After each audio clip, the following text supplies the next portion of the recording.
La jeunesse de notre pays, la jeunesse djiboutienne, comme partout dans le monde, vit à l'ère du numérique.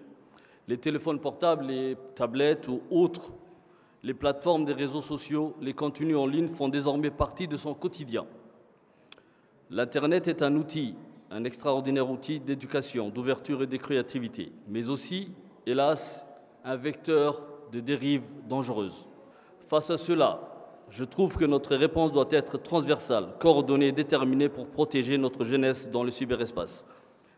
Madame la ministre de la Jeunesse et de la Culture, quels dispositifs de sensibilisation et de prévention sont mis en œuvre dans les structures de jeunesse, les CDC, sur les usages responsables des réseaux sociaux, tout en valorisant leur potentiel pour l'éducation et l'engagement citoyen? Madame la ministre déléguée à l'économie numérique, la régulation des contenus en ligne est un enjeu crucial. Quelles régulations ou infrastructures sont prévues pour protéger les jeunes dans l'espace numérique, pour limiter l'accès à des contenus inadaptés, inappropriés ou violents? Madame la ministre de la Femme et de la Famille, les familles sont souvent démunies face à l'addiction et à l'omniprésence des écrans. Quelles initiatives ou actions sont menées pour accompagner les parents dans la surveillance et l'éducation numérique de leurs enfants? Existe-t-il des campagnes ciblées à l'échelle des quartiers, des communes ou des régions? Le ministère a élaboré une stratégie il y a 6 mois. Cette stratégie nous a permis de comprendre d'abord les enjeux de la cybersécurité. Qu'est-ce qu'une sécurité? À qui doit-on protéger?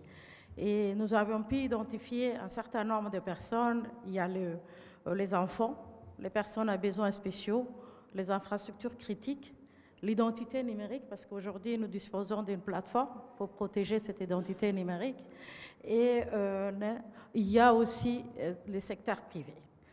L'État est chargé de la souveraineté et la question de la cybersécurité intègre dans cette souveraineté et à ce jour, nous disposons de tous les instruments. Je souhaitais particulièrement à dire que c'est avec une jeunesse épanouie, c'est avec une jeunesse qui est acteur de développement que nous allons pouvoir honorer les objectifs de développement.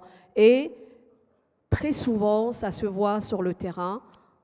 Quand il y a un engagement en tant qu'acteur, une fierté d'appartenir à une nation diverse, tolérante et riche de patrimoine, je pense que cette jeunesse-là va pouvoir, au même titre que les demandes internationales et universelles, va pouvoir jouer son rôle pour atteindre les objectifs de développement. Je vous remercie.